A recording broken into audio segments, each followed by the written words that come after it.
Hello guys, j'espère que vous allez bien et bienvenue dans une nouvelle vidéo. Alors aujourd'hui on va se retrouver pour un petit facecam en toute intimité pour parler d'un sujet qui me tient à cœur, un peu comme à l'ancienne, mais avant ça, comme vous le savez, j'ai décidé de revenir officiellement sur YouTube et franchement, j'aimerais trop pouvoir faire grandir cette chaîne. Ici, l'objectif, ce serait d'atteindre les 1000 followers d'ici la fin du mois de mars. Donc, si tu tombes sur cette vidéo et que tu n'es pas encore abonné, s'il te plaît, je te le demande, abonne-toi. Abonne-toi à ma page. N'hésite pas non plus à la partager ou même à aller voir les autres vidéos qui se trouvent sur ma chaîne et aussi à me laisser un commentaire parce que du coup, ça permettrait à YouTube de booster ma vidéo, ça permettrait à YouTube de réaliser qu'il y a des gens qui sont un peu intéressés par ce que je fais. Donc, si t'es intéressé par ce que je fais, si t'es intéressé par mes vidéos, n'hésite pas à me laisser un petit commentaire. Si t'es pas intéressé mais que tu veux me soutenir, tu peux laisser un commentaire brun, comme ça je sais pourquoi t'es là. Mais oui, franchement, cette année en 2026, j'ai vraiment envie de me concentrer sur YouTube. J'ai vraiment envie de faire grandir cette chaîne et ton soutien, votre soutien est super important pour moi. Anyway, je t'ai laissé quelques secondes pour t'abonner. Maintenant que c'est fait, passons au vif du sujet. Alors, comme vous avez pu le voir dans le titre, aujourd'hui, j'aimerais parler d'un sujet qui me tient à cœur parce que j'en suis victime. J'ai été victime, on va parler au passé. C'est le syndrome de l'imposteur. Et dans cette vidéo, j'aimerais déjà parler un petit peu plus de ce que c'est le syndrome de l'imposteur et aussi donner un petit peu quelques clés pour surmonter ce syndrome. Enfin, je sais pas si c'est des clés en tout cas pour surmonter ce syndrome, mais en tout cas, c'est des clés que moi j'ai pu tirer, qui m'ont aidé en fait à vraiment me lancer dans mes projets et dans ce que je voulais vraiment faire. Alors, on va commencer avec la petite histoire. Il faut savoir que moi, quand j'avais 14 ans, quand j'étais en troisième, je me rappelle que c'était vraiment l'année de ma troisième, je voulais trop avoir un blog. En fait, maintenant que j'y pense, c'est même depuis la sixième, je voulais avoir un blog. Je sais qu'il y avait Skyblog à l'époque, mais moi, c'était au-delà de ça. Enfin, je voulais... moi, à l'époque, ce qui me penchait, c'était vraiment l'actualité des stars, des célébrités. Je me rappelle même, pour vous dire, en sixième, on avait dû faire un journal. Et moi, je me rappelle, j'avais fait un article dans mon journal qui parlait de Miley Cyrus, enfin bref, des stars de Disney Channel à l'époque. Et c'était un truc, d'ailleurs, à la base, je voulais faire des études de communication pour devenir journaliste. C'était vraiment ça mon goal. Et en troisième, je voulais lancer ma chaîne YouTube parce que déjà, à l'époque, YouTube, c'est arrivé en 2007. Donc moi, en 2007, j'avais déjà 10 ans. Si je dis pas de bêtises, peut-être c'est arrivé avant. Peut-être je suis en train de mentir. Mais je sais qu'en tout cas, quand YouTube s'est arrivé la première fois, j'étais déjà une grande fille. On va dire ça comme ça. Et du coup, quand j'avais 13 ans, 14 ans, il y avait pas encore cette notion de youtubeur, il y avait pas cette notion de créateur de contenu, d'influenceur. Et YouTube, enfin, j'avais l'impression que c'était pas pour moi, entre guillemets. Enfin, je voyais ça un petit peu de loin. Mais c'est vrai que je me disais que j'aurais trop voulu, enfin, je voulais vraiment créer une page YouTube. Et je l'ai pas fait, déjà parce que j'estimais que j'avais pas le matériel, j'avais pas de caméra. Certes, à l'époque, on avait déjà des téléphones avec caméra, mais la qualité, c'était pas du tout les qualités qu'on a aujourd'hui. J'avais peur aussi du regard des gens, je me sentais pas légitime, j'avais peur que ça flop. Je voulais pas aussi qu'on me découvre, enfin, je voulais pas que les gens qui me connaissent découvrent, mais je voulais lancer et finalement, je l'ai pas fait parce que, à cause de plein de fausses croyances, de croyances limitées en tout cas, qui ont fait que je me suis pas sentie légitime de le faire. Et c'est vrai qu'aujourd'hui encore, je me demande qu'est-ce qui se serait passé si je m'étais lancée sur YouTube à 14 ans. Peut-être qu'aujourd'hui, je serais... on sait pas, après, on n'est pas là pour vivre dans le passé, mais c'est vrai que des fois, je trouve ça dommage d'avoir laissé la peur m'empêcher de poursuivre quelque chose que j'avais vraiment dans mon cœur, qui était un désir qui avait littéralement dans mon cœur, parce que comme je vous ai dit, moi, me lancer, parler de l'actualité, faire des vidéos, tout ça, c'est un truc que je voulais faire depuis la sixième, donc depuis que j'avais 12 ans. Les gars, j'avais 12 ans, on était en quelle année quand j'avais 12 ans? On était en 2009.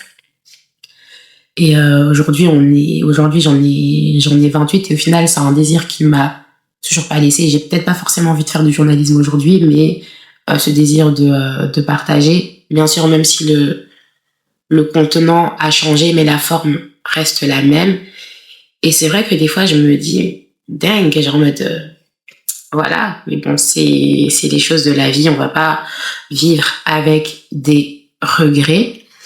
Mais je sais que je ne suis pas la seule personne dans ce cas. Je sais qu'il y a plein de personnes qui ont cette idée qui leur trotte dans la tête depuis des années, qui se sont jamais lancées, qui ont peut-être l'impression que c'est trop tard, ou qui hésitent toujours à se lancer parce qu'ils ne se sentent pas légitimes. Ils n'ont pas l'impression que c'est leur place, et c'est un peu ça le syndrome de l'imposteur. C'est pas que ça. Des fois, on a tendance à dire que le syndrome de l'imposteur, ça peut être un manque de confiance en soi, mais ce n'est pas uniquement que ça. En fait, c'est un syndrome dans lequel il y a plusieurs layers. Et pour commencer, j'aimerais d'abord poser une définition du dictionnaire la définition d'internet du syndrome de l'imposteur. Je vais vous la lire tout de suite. Donc, ici, la définition de Google, c'est: le syndrome de l'imposteur est un phénomène psychologique où une personne doute constamment de ses compétences et de ses succès, les attribuant à la chance ou à des facteurs externes plutôt qu'à ses propres capacités, et vit dans la peur d'être démasquée comme incompétente malgré des preuves objectives de sa réussite. Il se caractérise par l'incapacité à internaliser ses accomplissements, l'autodévalorisation et un perfectionnisme excessif, créant un cercle vicieux de doute et d'insécurité. Et moi, là où je me retrouve, comme je vous ai dit, moi, c'était la peur de me lancer. Et au final, même quand je me suis lancée, il y avait des fois des sujets, je voulais pas en parler parce que je me disais, ouais, mais je suis pas légitime. Ouais, mais... Enfin bref. En fait, c'est ce sentiment un peu constant d'être une fraude. Et vous savez que c'est un sentiment qui m'a suivi même dans mon travail. Ça veut dire que j'ai étudié, j'ai les diplômes pour, et pourtant j'avais l'impression de ne pas avoir les compétences ou les capacités, or que si on m'emploie au final, c'est que j'ai les compétences.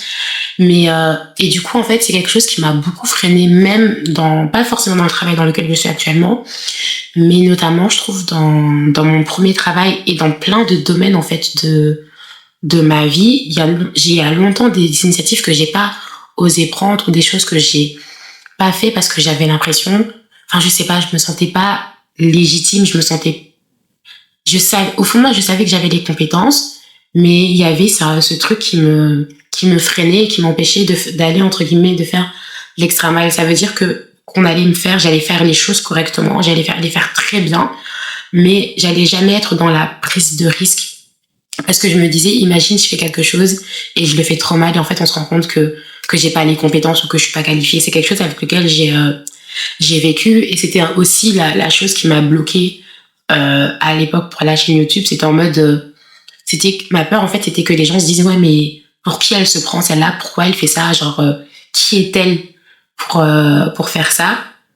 Et c'est pour ça aussi que je me suis toujours très souvent trouvé des excuses pour ne pas me lancer. Moi, à l'époque, toujours un peu aujourd'hui, c'était vraiment genre le perfectionnisme. Enfin, même, je pense que les personnes qui me connaissent, j'ai parlé de faire mon podcast, je l'avais fait, j'étais pas du tout satisfaite du premier podcast, mais j'avais juste décidé de me lancer. Et pourquoi je n'ai jamais filmé de suite à ce podcast, alors que c'était prévu, et enfin, il y avait tellement de trucs prévus, c'est parce que je voulais que tout soit parfait. Je voulais que tout soit parfait, et ça demandait du temps, du travail, de l'argent, que je n'avais pas toujours, enfin, j'avais jamais les trois en même temps. Et voilà, enfin, moi, c'est toujours quelque chose qui, cette recherche de perfectionnisme constant, parce que j'avais peur que si c'était pas parfait, j'avais peur que de faire quelque chose, et puis en fait, on me dise que, ouais, mais t'es pas légitime pour le faire. D'ailleurs, en vous parlant, je suis en train de me rendre compte qu'il y a quelque chose que je fuis parce que justement, je ne me sens pas légitime. Mais ouais, enfin, c'est vraiment quelque chose qui m'a freinée toute ma vie. Et comme j'en parle un peu dans mes précédentes vidéos, comme vous le savez normalement maintenant, donc fin 2025, j'ai vraiment pris beaucoup de recul. Et c'est un recul qui m'a fait beaucoup de bien. Et surtout, en fait, les choses sont devenues beaucoup plus claires pour moi. J'ai développé vraiment une vision claire de ce que je voulais, de où je voulais aller. Et surtout, en fait, parce que je pense aussi que des fois, le fait d'être rempli du bruit, enfin, genre d'avoir le bruit, tous les bruits extérieurs, le bruit, que ce soit les gens qui parlent sur les réseaux, enfin, plein de choses, en fait, de juste avoir tout le temps l'opinion non sollicitée des gens. Le fait de me couper de tout ça, ça m'a permis de me rendre compte de ce que je voulais vraiment faire, et surtout, ça m'a donné un petit peu le courage de me lancer, parce que moi, j'ai vraiment travaillé pendant plusieurs mois. J'ai envie de dire, c'était un peu dans le secret, et même lorsque j'ai commencé à parler même à mes propres amis, aux gens autour de moi, j'étais déjà quasiment à la fin de ma préparation. J'étais à la fin de ma préparation, et aussi surtout, j'ai fait un travail interne. J'ai fait un travail interne, j'ai lu beaucoup de livres, j'ai écouté énormément de podcasts avec des entrepreneurs à succès, parce que moi, ce que je voulais vraiment lancer de ma chaîne YouTube, c'était mon entreprise. Genre, un de mes objectifs pour 2026, c'est vraiment que mon entreprise puisse décoller. Donc, du coup, enfin, j'ai été vraiment dans une période de préparation, d'instruction, et il y a certaines choses que je lisais dans les livres, que j'observais aussi dans mon entourage, que je discernais dans les différentes interviews et podcasts que je pouvais écouter. Je pense qu'il y a certaines clés qui, moi, m'ont aidé, et je pense qu'ils m'ont poussé, qu'ils m'ont encouragé à passer enfin à l'action, et à un petit peu dépasser ce syndrome de l'imposteur. Et en toute sincérité, est-ce que je pense que ce syndrome est totalement parti? Non. Mais aujourd'hui, je décide de ne pas laisser cette fausse croyance qui est, pour moi, le syndrome de l'imposteur, c'est une fausse croyance, ce sont des croyances limitées. J'ai juste décidé de ne pas laisser ces choses-là me limiter, justement, et m'empêcher de faire ce que je veux réellement faire. Comme je vous ai dit, il y a 15 ans, je suis passée peut-être à côté d'une opportunité en or, et il est hors de question aujourd'hui que, enfin là, j'ai 28 ans, mais qu'à pratiquement 45 ans, je me réveille en me disant, ouais, purée, quand j'avais 30 ans ou quand j'avais 25 ans, j'aurais dû faire ça.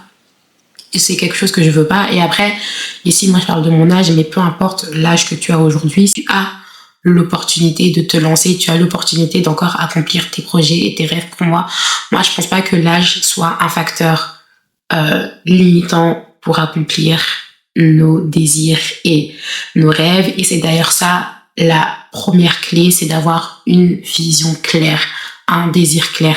Tu dois savoir ce que tu veux accomplir. Tu dois savoir ce que tu veux accomplir, tu dois savoir où tu veux aller. Et un truc qui est important, et que moi, j'ai compris seulement en 2025, c'est de savoir pourquoi tu veux aller là-bas. Donc en fait, tu dois vraiment pouvoir t'arrêter et te demander réellement ce que tu veux accomplir et pourquoi tu veux l'accomplir. Et des fois, on veut que notre pourquoi soit super deep, soit super meaningful, mais des fois, ton pourquoi n'a pas besoin d'être grandiose. Ça doit pas être une histoire déchirante, ou des fois, c'est juste, tu peux vouloir accomplir quelque chose parce que c'est quelque chose qui va te faire te sentir bien, parce que c'est quelque chose qui va te faire te sentir valorisé. Enfin, pour moi, ce ne sont pas des mauvaises raisons. Après, pour le coup, je pense que des fois, il y a des mauvaises raisons. Parce que c'est pas mauvais de vouloir être riche, mais si tu veux être riche pour des mauvaises raisons, enfin voilà, ça n'en vaut pas la peine. Mais je pense que c'est important de connaître ton pourquoi, parce qu'en fait, ton pourquoi, c'est ce qui va t'animer pendant tout le process. Ton pourquoi, c'est ce qui va te, j'ai pas envie de te dire garder motivé, mais c'est ce qui va te garder discipliné. Donc, c'est important de savoir exactement ce que tu veux, où tu veux aller et pourquoi tu veux y aller. Genre, quels sont tes objectifs? Genre, c'est une fois que tu auras accompli, qu'est-ce que tu veux ressentir à ce moment-là? Qu'est-ce que tu vas être capable de pouvoir dire et de pouvoir faire? Je pense que c'est vraiment ce point-là, parce que le côté un peu entrepreneurial, le côté un petit peu inspiration, le côté YouTube podcast, ça fait des années, comme je vous ai dit, guys, depuis la 6e, c'est des choses que je veux faire. Mais c'est seulement en 2025 que j'ai réellement été au fond, que j'ai vraiment compris le pourquoi. Et je pense que c'est aussi ce qui a démarré en fait un nouveau feu pour une nouvelle, entre guillemets, rage de vaincre que j'avais pas forcément avant, parce qu'avant, je commençais et puis je m'arrêtais. Je commençais, je m'arrêtais. Je savais que c'était ce que je voulais faire, mais mon pourquoi n'était pas aussi clair et défini qu'il ne l'est aujourd'hui. La deuxième chose, une fois que tu as ton pourquoi, c'est d'y mettre la foi. On ne peut rien accomplir dans ce monde sans la foi. Que tu sois croyant, que tu sois non-croyant, tu dois croire en ton projet, tu dois croire en ta vision, tu dois croire en ce désir, tu dois croire que c'est possible, tu dois croire que tu peux l'accomplir. Et au-delà de ça, tu dois croire parce que il y aura des gens qui ne vont pas y croire. Il y aura des gens qui vont essayer de te démotiver. Il y aura des gens qui vont te dire que c'est pas possible. Il y aura des gens qui vont venir avec tout un tas d'opinions pour essayer de t'empêcher d'accomplir ton projet, pour te décourager. Et c'est là que ta foi, elle est importante parce que ta foi, en fait, doit dépasser le bruit. Ta foi doit dépasser l'opinion. Tu dois réellement croire que ton projet peut s'accomplir parce que si toi, tu n'y crois pas, les gens n'y croiront pas et tu ne le verras pas s'accomplir. Troisième point, c'est la reprogrammation de tes pensées. Tu dois changer ton mindset. Surtout si tu pars d'un mindset comme le mien où tu te sens pas légitime, où tu as l'impression que tu dois être parfait, tu dois faire X, Y, Z pour pouvoir y arriver. Tu dois absolument reprogrammer ton mindset. Tu dois commencer à déclarer des choses positives. Il y a un principe que le monde appelle l'autosuggestion. Et en gros, ce principe, c'est... le principe, c'est de te convaincre toi-même que tu vas y arriver. Tu dois te convaincre toi-même que tu vas réussir. Eux, ils appellent ça l'autosuggestion. Moi, j'appelle ça la proclamation. C'est tout simplement proclamer des paroles et croire que ces choses vont s'accomplir. Et c'est quelque chose qu'on retrouve dans la Bible, parce que la Bible nous dit que la vie et la mort sont au pouvoir de la langue. Donc en fait, c'est tout simplement le fait de se dire, ok, moi, la vision, c'est quoi? Mon désir, c'est que je veux bâtir un business à 5 chiffres. Pourquoi? Parce que en bâtissant ce business, je pourrais subvenir aux besoins de ma famille, je pourrais assurer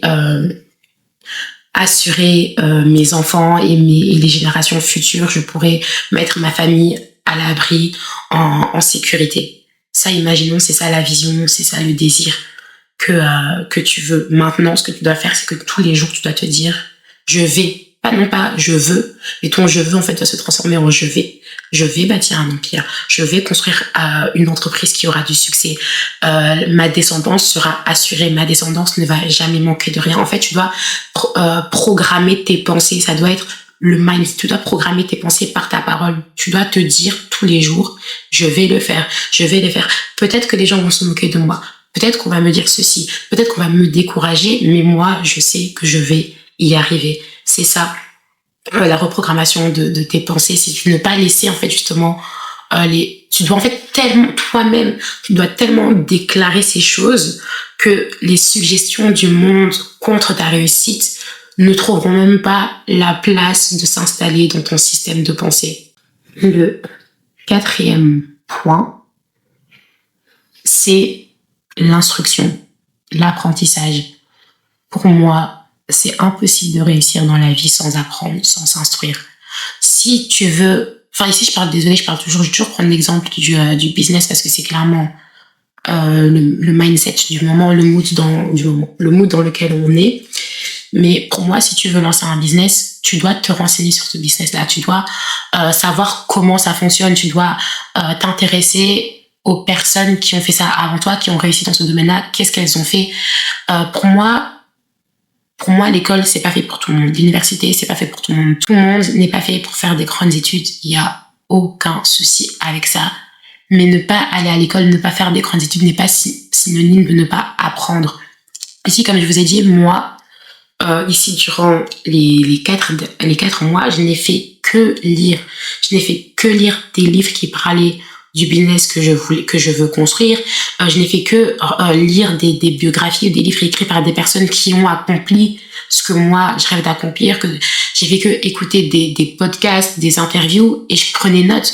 Je lisais des livres, je prenais note, je faisais des captures d'écran, je faisais des photos de ce que je trouvais intéressant, et c'est tellement important, parce qu'ici, personne ne s'est fait tout seul, personne n'a la science infuse, et même la Bible nous dit de chercher la sagesse, de ne pas négliger l'instruction. Donc c'est vraiment super important, c'est que si tu veux accomplir quelque chose, instruis-toi par rapport à cette chose.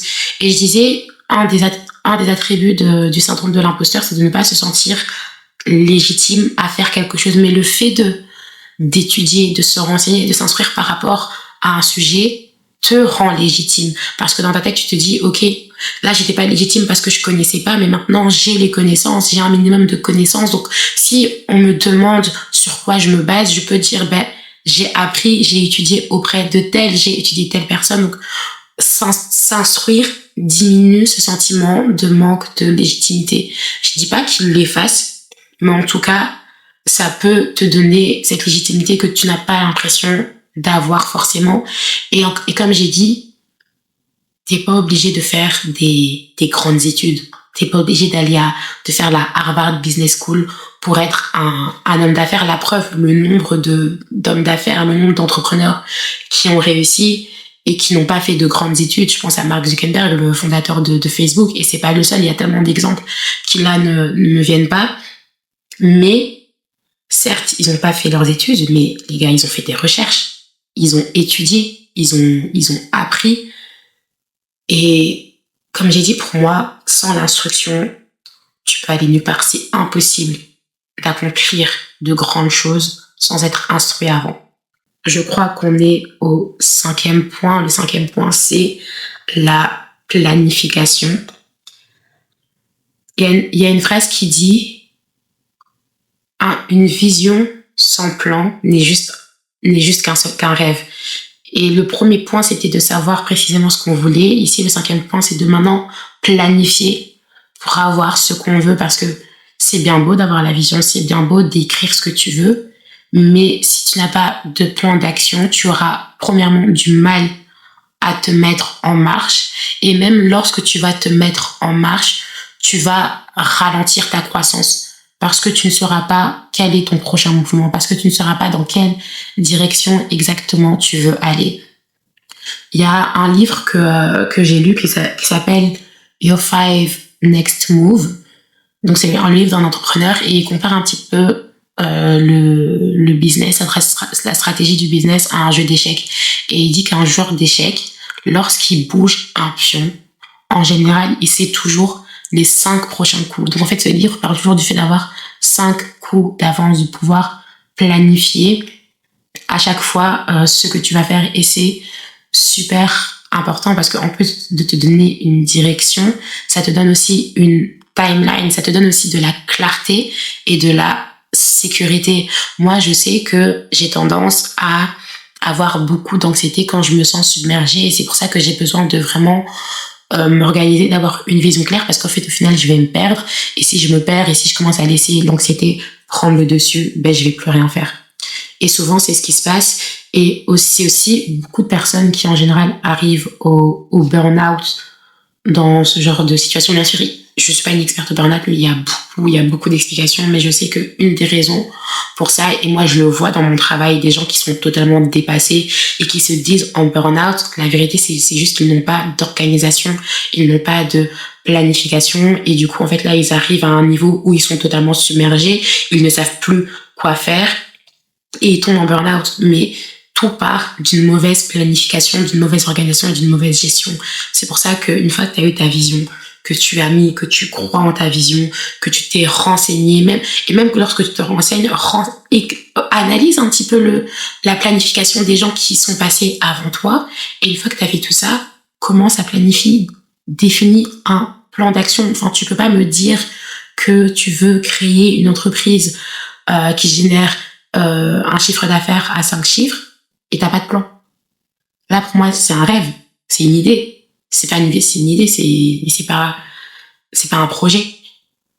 pour que ta vision, ton rêve devienne un projet, devienne un objectif, tu dois mettre un plan. Il doit y avoir un plan d'action qui va avec. Et le dernier point qui n'est pas des moindres, c'est la persévérance. Tu dois persévérer parce que comme je l'ai déjà dit, il y a des gens qui vont te décourager, il y a des gens qui vont te mettre des bâtons dans les roues. Même des fois, c'est pas seulement des gens, des fois, c'est juste les situations. Il y aura des situations difficiles, situations inattendues, situations qui sont hors de ton contrôle. Des fois, tu auras envie de tout abandonner. Des fois, tu vas te poser la question de est-ce que ça vaut vraiment le coup? Et c'est là, en fait, que la persévérance vient jouer. Tu dois persévérer, tu dois t'accrocher. De toute façon, on n'accomplit rien sans persévérance. On n'accomplit rien sans persévérance. Et il y a un verset que j'aime beaucoup qui se trouve dans Galates 6:9. Et ce verset, ça dit: ne nous lassons pas de faire le bien, car nous moissonnerons autant que convenable si nous ne nous relâchons pas. En gros, ce verset, pour moi, c'est toujours ça nous encourage à simplement continuer à faire le bien, ici continuer à travailler dans tes projets, parce que finalement, c'est moi je l'associe à faire le bien, à continuer à croire en toi, à continuer à travailler même quand personne ne voit, parce que tôt ou tard, tu vas finir par moissonner. Et ça, c'est un principe biblique et c'est un principe que tu retrouves dans tous les hommes qui ont réussi, hommes avec un grand H, tous ceux qui ont réussi. Leur dénominateur commun, c'est la persévérance. Leur dénominateur commun, d'ailleurs, c'est tous les points que je viens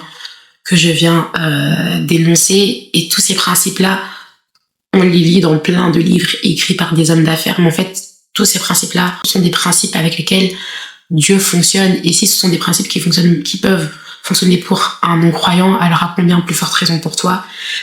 Anyway, revenons à nos moutons. Je disais donc le dernier point, c'est la persévérance. Accroche-toi, peu importe ce qui se passe. Si tu crois en ta vision, si tu penses, si tu crois, tu es persuadé que tu peux y arriver, qu'elle va s'accomplir, alors ne lâche pas l'affaire. Il y a un truc que je vais dire, c'est que moi, je vous parlais depuis que j'ai 12 ans, depuis la 6e, j'ai ces idées-là dans la tête, même si au début, c'était pas très clair. Mais le point, c'est que depuis que j'ai 12 ans, c'est un truc qui n'a pas quitté mon esprit, qui n'a pas quitté ma pensée, qui a toujours été dans un coin de ma tête. Et je me dis que si c'est quelque chose qui a été là depuis aussi longtemps, c'est que ça doit venir de Dieu, parce que Dieu ne serait pas venu avec cette idée chaque année depuis 15 ans maintenant. Et comme je sais que cette idée vient de lui, je sais que ça va y arriver. Enfin, en tout cas, je sais que ça peut y arriver maintenant. Le fait de pouvoir concrétiser tout ça, au final, ça dépend de moi. Dieu, il est venu, il m'a donné cette idée, il m'a donné le projet.